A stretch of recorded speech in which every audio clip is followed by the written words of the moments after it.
Dopo un lungo periodo dominato dall'anticiclone africano che ha fatto registrare temperature da record su tutto il Friuli Venezia Giulia fino a sfiorare i 40 gradi, ecco la tregua dalla morsa del caldo infernale e dall'afa. Le precipitazioni e i temporali sparsi su tutta la regione, diramata dalla Protezione Civile l'allerta gialla fino alle 6 di domani, porteranno a un abbassamento delle temperature, facendole rientrare nella norma del periodo. Si sta avendo un cambiamento del tempo in queste ore con l'avanzata di un fronte freddo a causa di una saccatura atlantica appunto seguita da correnti un po' più fresche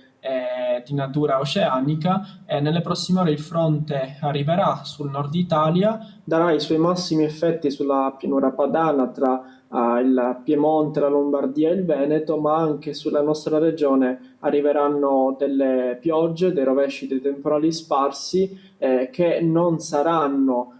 così forti in modo significativo, però qualcuno potrebbe essere appunto anche localmente intenso, soprattutto all'inizio sulle zone più occidentali tra la Carnia,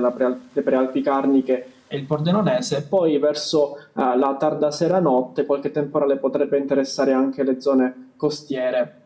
sia della laguna che di Trieste. Questo sarà accompagnato dal flusso di correnti più fresche sotto forma di venti prima da nord, anche sostenuti con raffiche probabilmente fino a 50-70 km/h in pianura, poi nella notte subentrerà la Bora che soffierà anche sostenuta a Trieste con raffiche intorno ai 70 km/h. Il sole tornerà già da domani, giornata per la quale sono previste ampie schiarite, ma le temperature rimarranno stabili e nella norma almeno fino alla fine della prossima settimana.